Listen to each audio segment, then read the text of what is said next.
Bassebo ne bannyabo, emirembe gya Katonda etaggwaawo, Katonda nannyini buyinza, nsaba gibeere nammwe. Amiina. Mpulira. Amiina ssebo. Amiina. Njagala okwebaza Mukama Katonda atukkiriza okubeera ku mukutu.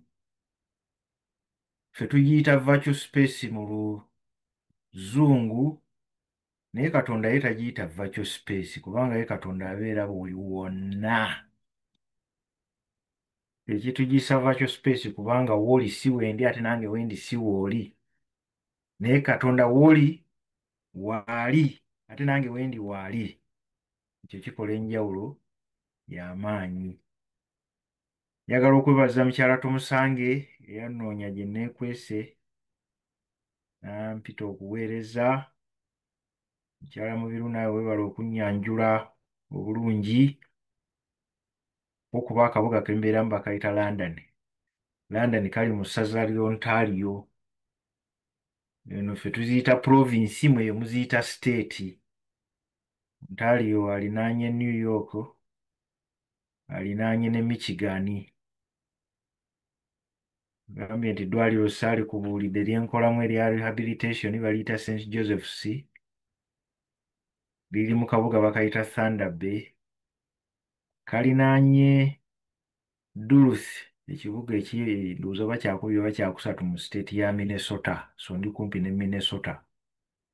Awo wensinzidde naye nga mbaleetera okulamusa okuva eri mukyala Nnyende awamu n'abaana n'abazzukulu Mukama Katonda baatuwadde, weewaawo n'abantu abalala be tubeera nabo be tulabirira. Olunaku lwa leero lunaku lukulu eri ffenna kubanga tugenda okuyiga ku kigambo ekikulu, ekigambo Abazungu kye bayita peace, ffe mu Luganda kye twakazaako eryamirembe. Ekibuuzo kye nnina olwaleero gy'oli, ekibuuzo nange kye nneebuuza, olina emirembe gyenkana wa? Ekibuuzo ekyo kikulu lwa nsonga ze nja okunnyonnyola, naye ate nga kyetaaga obeere nakyo ne ansa ey'amangu. Kati bwe nkubuuza olina emyaka emeka, ojja kumbuulira emyaka gy'olina. Bwe nkubuuza nti kati ye ku akawunti olinako ssente mmeka, ojja kumbuulira nti ku akawunti ninako ssente bwe ziti. Oba bwe nkubuuza nti olina ennyumba mmeka, bali mu Amerika, oba olina amataka genkana wa, oba olina emikwano emeka, oba olina abaana bameka, ojja kuba osobola okuddamu. So engeri gy'oddamu ebibuuzo ebyo gye njagala nakino ekyemirembe obe nga oli bw'akubuuza nti olina emirembe gyenkana wa, ng'osobola okuddamu. Kabe kasinge ng'oli bw'ajja n'akugamba nti mpolaayo ku ssente, nga oli bw'ajja n'akugamba nti mpolaayo ku mirembe, osobola okuba n'emirembe gy'okola ki? Gy'omuwola. Ekibuuzo ekyo kye njagala tukubaganyeeko ebirowoozo olwaleero. Katusabe. Obumbeko olw'okusaba. Mukama Katonda Kitaffe, Katonda ow'emirembe era Katonda asibukamu emirembe, tuyigirize ekigambo kino ekikwata ku mirembe, bwetyo bwe tusabye mu linnya eddungi erya Yesu Kristo omulokozi waffe. Amiina. Ekyawandiikibwa kye njagala okutandikirako, weewaawo si kye twasomye naye nga tebyawukana nnyo, bye bigambo Yesu Kristo bye yagamba abayigirizwa. Ebintu bino mbibagambye nti mu nze mubeere n'emirembe. Mu nsi mulina ennaku. Mu nsi mulina ennaku. Kwegamba ekibuuzo kye tuliko nti olina emirembe gyenkana wa? Kibuuzo ekirala kye kireeta mu bwongo, lwaki neetaaga emirembe? Oli bw'akubuuza nti olina ssente zenkana wa, totawana kumubuuza nti lwaki neetaaga ssente, kubanga omanyi lwaki weetaaga ssente. naye abamu tetumanyi lwaki twetaaga emirembe era lwaki tulina okuteeka ebirowoozo ku akawunti yange ey'emirembe nsigazzaako gyenkanawa. Naye kankuwe ansa ennyangungu. Yesu Kristo bwe yatunuulira ebintu ebiri ku nsi kuno, ekimu ku byo kyatwagaliza ennyo tubeere nakyo mu bungi gy'emirembe. Tafaayo oba akawunti eriko ensimbi nnyingi oba ntono, naye kyasinga ennyo okwagala obe nakyo kireme kukubula gy'emirembe. Lwaki Yesu Kristo atwagaliza emirembe? Agamba mu Luzungu nti you will have tribulation.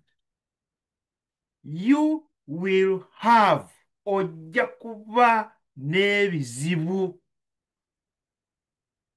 Bw'oba oli mu nsi muno, Yesu akukakasa nti ojja kuba n'ebizibu. You will have financial tribulations. Ojja kuba n'ebizibu ebikwata ku by'ensimbi. Ebizibu by'ensimbi bassebo ne bannyabo tebiriiko mugagga, tebiriiko mwavu. Abagagga babeera nabyo, abaavu babeera nabyo. Abagagga bafiirwa ssente, abaavu bafiirwa ssente. Abagagga babulwa ssente, abaavu babulwa ssente. You will have social tribulations. Ojja kuba n'ebizibu. Wabeerawo ebitundu ebimu bye ntambulira muno mu Canada nga sikini yange n'enzirugavu ensula mu bizibu. Naye ate ne nzijukira nti n'ewaffe e Uganda olw'okubanga ennyindo yange eno si nsongovu naye ng'ensula mu bizibu. So kati tebiriiko ndiwa. I always have social tribulations. Waliwo ekiseera ng'obuwanvu bwange buno bwe nnina bunsula mu bizibu, era nga bwe mbeera mu kifo ekyo mpulira nga njagala okwemenyaamu nfuuke muntu mumpi naye nga tekisoboka. You will have political tribulation. Ensi yaffe gyetooloola egyo gitunuuliza amaaso, weetegereza ebigenda mu maaso, buli wamu waliwo tribulations eziri politically instigated. Mu America gye muli gyeziri, wano e Canada gyeziri, mu Europe gyeziri, mu Buwarabu gyeziri, mu Africa gyeziri, buli wamu waliwo tribulations. So kaakati okusobola okuyita mu tribulations ezo ng'olina kasimayiro, that is you are of good cheer, weetaaga emirembe. Y'ensonga lwaki Yesu yateekawo ekigambo ekyo nti you need peace, you must have peace. Tosobola kubeerawo mu tribulations ezo n'oziyitako n'ogamba nti ndi muwanguzi, I have overcome the world, nga tobadde na mirembe. So bassebo ne bannyabo, ekigambo eky'emirembe njagala okuwaayo ebibuuzo bisatu by'onoolowoozaako mu biseera bye eby'eddembe. Ebibuuzo ebyo bisibuka mu kiri ekibuuzo kye twatandise nakyo. How much peace do you have? Olina emirembe gyenkanawa? Kati ekibuuzo ekisooka, ekigambo kino emirembe oba peace kye kimu ku bigambo by'okozesa buli lunaku oba kijja bbalirirwe? Ekibuuzo ekyokubiri, senga obadde n'ekizibu ekikutudde mu kifuba, kuba tulabye eri Yesu atugambye tujja kuba n'ebizibu. Senga obadde n'ekizibu ekikutudde mu kifuba, osobola okukyeggyako n'okiteeka wali ku kameeza n'oyingira obuliri ne weebaka otulo otwo bulungi, n'okeera ku makya n'ogolola ku mikono n'ogaa nti I had a good night sleep, n'obaka ekizibu kyo ne kikudda mu kifuba ne mutunka nakyo. Ekibuuzo ekyokubiri. Ekibuuzo ekyokusatu, olina ebintu by'otunulako emabega, olina tribulations, embuyaga z'oyiseemu z'ogaa nti I have overcome the world, nina obuwanguzi, nina bye mpangudde. Ebibuuzo ebyo bisatu biwanvu, sisobola kubimala, ngenda kubeera ku kibuuzo kimu kyokka ekisooka. Ekigambo kino emirembe kiri mu working vocabulary yo, kiri mu bigambo by'okozesa ebya bulijjo. Working vocabulary ekigambo ekyo emenye ka phrase ako kayinza okuba kapya gye kali naye amakulu gaakyo si mapya. Buli lwe tubibaala mu nsi muno nga tutambula waliwo ebigambo ebitatuva ku mumwa. Ebigambo bino ebitatuva ku mumwa nze mbyawulamu emirundi ebiri. Waliwo ebigambo bye tukozesa nga tuli mu biseera ebirungi, nga tuli mu biseera eby'essanyu, nga tetulina bizibu by'amaanyi bye tutuddemu. Naye ebigambo bye nsinga okwagala weetegereze mu working vocabulary yo bye bigambo by'obeera nabyo nga oli mu kiseera ekizibu. Twalinga tukula nga tukyali bato, ekigambo maama tekyanvanga ku bwongo ku mumwa, kubanga maama ye naddukiranga nga nfunye ebizibu. Naye mu buto bwange nagenda okwetegereza ng'eriyo abantu abakulu ddala nga abamu baafiirwa ne bamaama baabwe, naye nga bwe babeera mu bizibu nga bibatudde ogenda okuwulira nti maama nfudde, maama nzaala, nawe ogamba nti kiki ekimwogeza ebyo?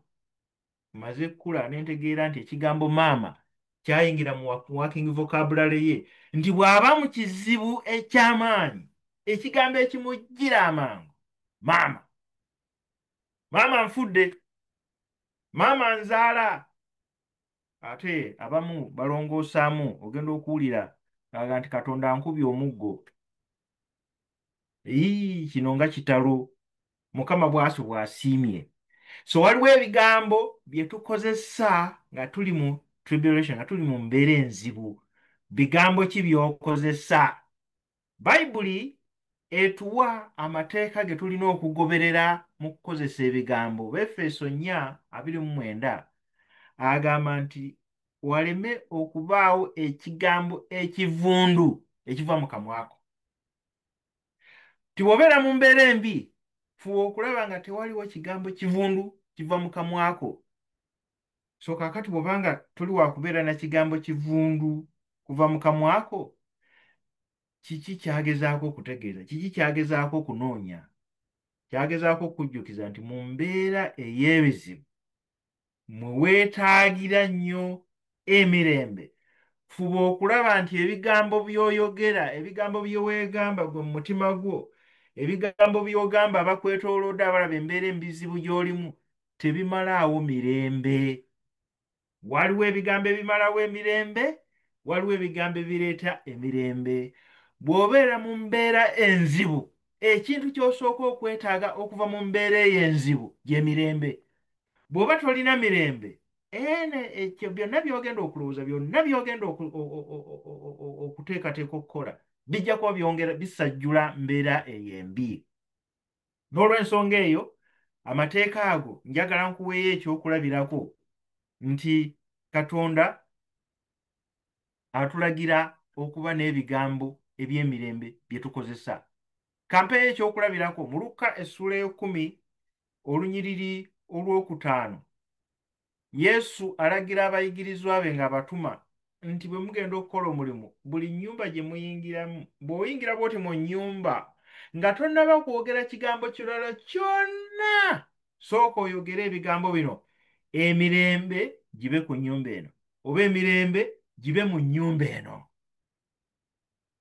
Bassebo ne bannyabo, njagala osooka ofumitirize lwaki Yesu Kristo yalagira abayigirizwa be nti bw'oyingira mu nnyumba ky'osooka okwogera mirembe. Ekintu ekyo nadde nkinoonyerezaako ne ŋŋamba oba Abaganda nabo kye baalina mu bwongo bwabwe baayiye ekulamusa okugamba nti bw'olaba ku muntu gw'obadde oludde okulaba, olumulaba otuga nti waaye nsanyusa okukulaba, eradde. Nabuuzizza ku makulu ga kigambo ekyo eradde, sinaba kufuna malungi ddala, naye ng'abuuza nti ewuwe eyo gy'ovudde mirembe. Oli n'alyoka addamu nti eradde nti mirembe. Awo nno n'alyoka amwaniriza. Endowooza y'Abaganda, naye endowooza ya Yesu Kristo egamba nti emirembe gibe mu nnyumba eno mw'oyingidde. Ekigambo ekyo kikulu. Ate okumanya kikulu, Yesu Kristo bwe yazuukira n'alabikira abayigirizwa be nga bali mu nnyumba, olwamusimbako amaaso bw'ati bwappa, naye ebyo ebigambo bye yasooka okwogera, emirembe gibe ku mmwe. So bassebo ne bannyabo mbakubiriza, olw'okubanga ekigambo ekyo kikulu eky'emirembe, naawe tandika okkikozesa. Bw'oba tubeera nnyo ku masimu, tweweereza bu mesegi, tulamusaganya. Bw'ogenda bw'oyita mu bbaluwa z'abayigirizwa ba Yesu Kristo, Patero, Yokaana, Pawulo, ekigambo emirembe osanga bakitandise eno mu mesegi ze batuweereza. Nange ne ŋŋamba ekigambo kino kikulu, mutandike okukyeweerezanga ku bumesegi. Bw'otekisitinga munno mugambe nti grace and peace be multiplied to you. Bannaffe Abayisiraamu awo baatusookako, kubanga ye bw'akulaba akutoolera salaamu. Ekigambo salaamu kye ki? Ky'ekigambo shalom Yesu kye yakozesa. Salaamu aleikum, emirembe gya Katonda gibeere ku ggwe. Naawe nkwegayiridde, ekigambo kino si kya Busiraamu, ekigambo kya Kristo. Banno batoolere salaamu, bawe emirembe. Ekigambo kino njagala kibeere kitundu ku bulamu bwaffe. Let it be a new vocabulary ejja okutuyamba to survive in this chaotic world. Abayimbi, waliwo akayimba ke baatuteereddeko, abayimbi nga bateekamu ebigambo nti survival for the fittest. Sinnakakwata bulungi, naye nkaagadde, kubanga bannyonnyola nti okubeera mu nsi muno n'osurvivinga n'obeerawo, you need to be fit. Naye fittest kye batagenze wala nnyo kunnyonnyola mu luyimba olwo. Omuntu ali fit to survive in this chaotic world, y'oyo alina emirembe Kristo gy'agaba. Nebukadduneeza yagenda ne yeebaka bulungi, n'aloota ekirooto ekyamumalako emirembe, n'azuukuka nga emirembe gimuweddeko. Bassebo ne bannyabo, emirembe bwe gyaggwa ku Nebukadduneeza, kiki ekyabaawo? Njagala bw'ofuna obudde ogende ng'oyita mu Bayibuli, weebuuze kiki ekibaawo nga kabaka talina mirembe. Kijja kuwa ebintu bibiri ebyokuyiga. Ekisooka nti kabaka bw'aba talina mirembe, gwe gwafuga toba na mirembe. Ekyokubiri, naawe oli kabaka somewhere mu makaago, naawe bw'otoba na mirembe ojja kulaba ebibeera mu makaago nga bifaanagana n'ebibeera mu bali ab'obwakabaka. Sijja kubalwisaayo. Nebukadduneeza teyalina mirembe, n'alyoka atandika okukola decisions awo enzibu. Era emu ku decisions ze yakola, bye yasalawo okukola, kwe kutta abawi b'amagezi bonna. Simanyi kino bwe nkikunnyonnyola, kubanga Nebukadduneeza yali yeetaaga amagezi aganaamuwa emirembe. Naye ate olw'okubanga be yasookerako okwebuuzaako amagezi tebaamuwa kyayagala, n'asalawo ate bonna. Kwegamba mu njogera ennyangu, yanaaza ka bebi, naye bw'amala okunaaza ka bebi ako ng'ayagala okuyiwa amazzi agali mu benseni g'anaazizaamu ka bebi, ne ka bebi yakola atya?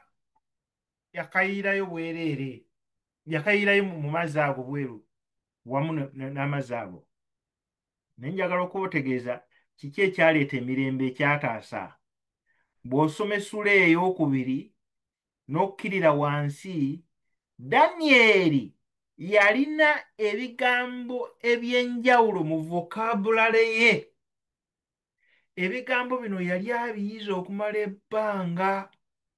Danyeri yalina ebigambo ebituufu eby'okwogera ng'oli mu mbeera enzibu. Bassebo ne bannyabo, njagala okisimbako wano. Bw'obeera mu tribulation, bw'obeera mu a very difficult situation, ky'osooka okukola kwe kwogera ebigambo ebikuleetera emirembe mu situation eyo. Ebigambo ebyo ebikuleetera emirembe ly'eddaala erisooka in dealing with that tribulation. Ebigambo ebyo bwe bikubula, ekizibu ky'olimu kigenda kusajjuka. So Danyeri ebigambo ebyo yabirina n'agenda n'ayogera bulungi nnyo n'omusajja gwe batumye okumutta. N'ayogera n'asaba ne kabaka nti ssebo mpaayo obudde, naye ng'ebigambo by'akozesa bireetera Nebukadduneeza emirembe. Nebukadduneeza n'agamba nti kale temutta. N'alyoka adduka mangu n'asaba Katonda. Njagala mwetegereze nti siteepu eno eya Danyeri Katonda teyaliimu directly. Danyeri yakozesa bigambo ebyali ku mutima ne bimutaasa embeera eyo, n'alyoka addukira ewa Katonda ne bamwongera ebigambo ebirala Nebukadduneeza bye yali yeetaaga. So ebigambo ebyo ebireeta emirembe bw'oba tobirina mu mutima gwo, embeera embi ejja kumalawo. So ebigambo ebyo kyova weetaaga okubiyiga. Ebigambo ebyo ekigambo ekisookerwako kyekyo ekigambo peace, emirembe, oba eky'Oluyonaani shalom. So bw'oba tokirina, obuzibu buzze. Obuzibu obwo bwe njagala twewale. Naye ekigambo mirembe kitegeeza ki? Njagala okutegeeza nti amakulu ge tulina mu lulimi Oluganda ag'ekigambo emirembe ate si ge makulu Bayibuli g'erina. Amakulu ga Bayibuli g'erina gaawukana. Bwe ŋŋamba wano nti gaawukana, ndowooza nti mutegeera lwaki ebigambo bino byawula. Mu Luganda tulina ebigambo ebimu nga amakulu gaabyo gasinziira ku ngeri gy'okikozesezzaamu.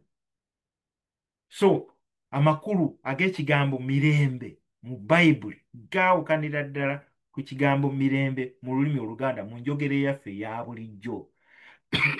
Mu Bayibuli gategeeza ki? Mu Bayibuli ekisooka ekigambo ekyo shalom kitundu ku linnya lya Katonda. Ekigambo ekikyusibwa mu Bayibuli kiyitibwa mirembe, linnya lya Katonda. Bw'osoma mu Kyabalamuzi essula y'omukaaga 24 w'osanga ekigambo ekyo Jehova Shalom, erinnya lya Katonda. Kaakati senga mu ntambula yo eya bulijjo ekizibu kikutuuseeko n'ogaa nti saagala bizibu bimmalako mirembe, kitegeeza nti ekizibu ekyo kikumazeeko obwa Katonda. Kikutegeeza kikuggyeemu empisa ez'obwa Katonda. So kyenva ŋŋamba nti alina okuyiga amakulu g'ebigambo bino ate obikozese bulungi. Ekigambo mirembe si linnya lye tutuuma abaana ab'obuwala oba piisi, abamu babeeta piisi, naye linnya lya Katonda lyennyini. So kikozese ng'omanyi nti kitundu ku linnya lya Katonda, tokizanyisa. Amakulu ag'okubiri ge tutatera kubeera nago mu lulimi Oluganda, bwe weetegereza engero z'Ekiganda ezirimu ekigambo mirembe, zonna sijja zimenya, naye waliwo olumu ku lugero olugamba oyita ewala n'otuuka mirembe. Olugero olwo amakulu gaalwo nti bw'olaba ekizibu kyewale, yita ewala naye ng'otuuse mirembe. Ekigambo kino peace si kye kitegeeza shalom. Kino shalom jjukira gye twatandikidde nti obeera wakati mu kizibu. Wano oba tosobola kwewala kizibu, tolina wala gy'ogenda kuyita. Wano oli wakati mu kizibu. So wakati mu kizibu ekyo, peace is a state of mind. Y'embeera y'ebirowoozo byo. Obeera mukkakkamu newankubadde ng'omuyaga gw'amaanyi. Kino Yesu yakitulagako nti bwe yali mu lyato, otulo bwe twagiye otw'akawungeezi otwo tw'olweggulo, ye yagwawo ne yeebaka. Newankubadde omuyaga gwali mungi, bade abayigirizwa bo ne balwana nga bo balaba bagenda kufa, naye ye emirembe egyali mu mutima gwe wakati eyo tegyamugaana kwebaka kubanga amanyi tagenda kufa. So mpuyaga gino egijja, amazima gali nti tegigenda tutwala, naye bwe tugiraba tugitya. Okutya okwo ne kutulemesa okwebaka, ate mu kutya okwo ne tukoleramu ebirala ebibi bye tutandikoze. So n'ensonga eyo ekigambo ekyo nkikkaatiriza nti peace is a state of mind, being calm in a storm. Omuyaga gwonna gw'olimu kwegamba kasimayiro tekakubulako, sigamba kasimayiro nti towulira bulumi, naye kwegamba kasimayiro kali nti ekintu kino nja kiwangula, nja kukiwangula, embeera eno nja giwangula. Ke kasimayiro ke njogerako, tekakubulako. Peace, ekigambo emirembe, is a fruit of the Holy Spirit, kibala kya mwoyo. Jjukira teriyo muti gubala bibala ne bigweriira. Vakedo bw'abala ebibala fe abantu ffe tumulya, omuyembe bwe gubala ebibala ffe tubirya. So kino kibala abantu abakwetoolodde kye bayaayaanira, kye balya, ekiva mu ggwe. Peace kirimu amakulu amalala, agamu ku go is prosperity. Obudde tebumala kuleeta ngero za Bayibuli ziraga nti oli bw'akugamba nti emirembe gibe ku ggwe, aba akugamba nti Katonda akumaking prosperous. So bw'oyingira mu nnyumba n'ogamba nti emirembe gibe ku mmwe, emirembe gibe ku nnyumba eno, you are wishing prosperity, harmony, wholeness to that home, to that house. Ate bw'ogaba, jjukira bw'ogaba naawe ojja kugabirwa. Balina omukisa abagaba. So ago amakulu ago nsaba weeyongere okugeetegereza ku kigambo ekyo ekya peace. Si gye ga bulijjo, si kyekya bulijjo ekigambo mirembe nga bwe tukyogera. Noonyaako aspect emu wano ogyeyongere okugisomako mu Bayibuli ogyeyigirize, kubanga emirembe gigyo. Nga bw'onoonya ssente n'oyagala akawunti ebeereko ensimbi ezeegasa, noga nti tageti eno nandyagadde okuba nti akawunti yange eriko $15,000, n'emirembe gijjuze mu mutima gwo. Emirembe gye twogerako gya njawulo nga Bayibuli bw'egyogeddeko wano. Emirembe ogifuna otya? Ennyiriri ziwerako mu Bayibuli ezitulaga engeri y'okunoonyaamu emirembe, naye njagadde nziggyeyo ennyiriri zino nga 4. Zabbuli 34:14 agamba nti noonya emirembe ate gigoberere. Seek peace. Naye kaakati wano peace, jjukira nti peace is God himself. Noonya Katonda. Noonya Katonda omuggyeko emirembe. Wali onoonyeza omuntu okubaako ekintu ky'omuggyako n'otuula n'omupulaninga noga nti gundi oyo alina omutwalo nandyagadde okumuggyako omutwalo, naye muyise ntya? Oba gundi oyo alina amagezi nandyagadde okumuggyako kino, amagezi gano. Tuula ne Katonda naye omulowooleze oga nti Katonda muggyeko ntya emirembe, kubanga emirembe giri Yesu Kristo gye yalina, eyeebaka mu lyato ng'eno lisuukundibwa. Emirembe egyo gyetaaga. Simanyi oba wali obaddeko mu lyato nga liri ku nnyanja nga lisuukundibwa. Nali ndibaddeko. It is not a nice experience. It is not at all. Nabeerako mu lyato ne lisuukundibwa ne ngalamira nga mpulira ndi powerless, naye nga kyengezaako okukola kukaaba. Nkaaba nti obulamu bwange bugenda kufugwawo. Nalina emyaka nga 12 ekintu ekyo ekyantuukako. Naye Yesu Kristo ye bwe yagwa mu lyato lisuukundibwa bwe liti, ye yeebaka otulo ng'emirembe egyo tegimuganya kukaaba nti agenda kufa. Emirembe egyo ginoonye. Bebulaniya 12:14 agamba nti pursue peace with everyone. Bw'okulaba nti olina emirembe n'abantu abakwetoolodde. Kaakati kino tekitegeeza nti temuba na nkaayana. Mujja kuba n'enkaayana, naye bw'oba n'emirembe giri, enkaayana zino zijja kuggwaawo ziveemu ekintu ekirungi. Ge makulu agali mu lunyiriri olwo. Isaaya 54:13 n'ayongera okutuwa how do we pursue, how do we seek peace? Be taught by the Lord. Mukama akuyigirize. Mukama yaba akuyigiriza. Naawe enjigiriza ya Mukama yo si nyangu. Saagala olowooze nti eyanguwa, kubanga bw'omugamba okuyigiriza okwagala, Katonda akuleetera abantu b'otoyagala n'abakwetolooza osobole okuyiga okubaagala. So kati bw'oba wakuyiga mirembe gino, ajja kwetolooza abantu ab'enjawulo abakumalako emirembe, asobole okuyigiriza how to be at peace.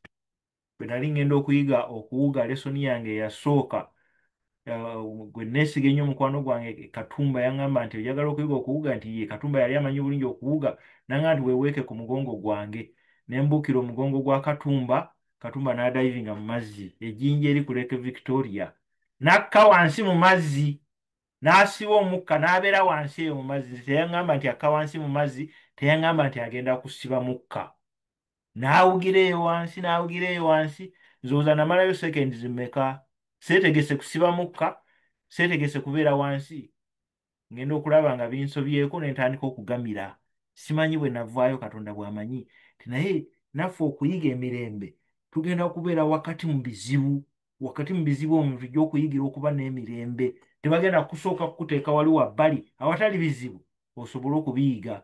So buli kizibu ekijja gy'oli, it is an opportunity to learn how to be at peace. Saba Mukama nti teach me how to be at peace. Era Mukama bw'anaakuyigiriza olunyiriri olwo lwa Isaaya 5:8 nti great shall be the peace of your children. Ebyogera bali naye kati kugwe kwali. Zabbuli 10:19-65 ndwagala nnyo olunyiriri olwo era ndukozesa emirembe bye giba ginzigwako. Great peace have those who love your law and nothing causes them to stumble. Then ondukozesa bwe nti to great peace has Jim Enyende and nothing causes him to stumble. Nendwegamba ngenda okulanga ekizibu ekibadde kintudde mu kifuba kigenda kita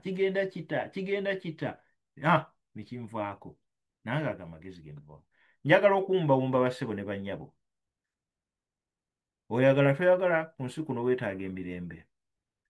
Weetaaga emirembe okusinga ensimbi kubanga abantu bangi abalina ensimbi naye nga tebalina mirembe.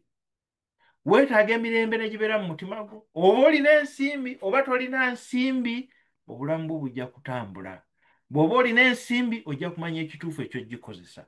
Bw'oba tolina nsimbi ng'olina emirembe ojja kumanya amakubo g'oyitamu okufuna ensimbi, kubanga peace involves prosperity. Akagambo ka prosperity ako kakulu. Emirembe gino giyige okuva ku Jehova Shalom. Nanoonyeza ekigambo ky'Oluganda eky'okumukyusaamu naye Bayibuli gye nnina nga tekijjaayo olungi egamba yakuwa Salumu. So simanyi eri bw'egamba. Naye emirembe gino gyegiri ate Katonda agigaba. Abantu b'osisinkana bassebo ne bannyabo bagambe ekisa n'emirembe bibeere ku mmwe. Nange mpunzika nga ŋŋamba nti ekisa n'emirembe ebya Katonda bibeere ku mmwe. Mukama abampere omukisa. Nina nnyo.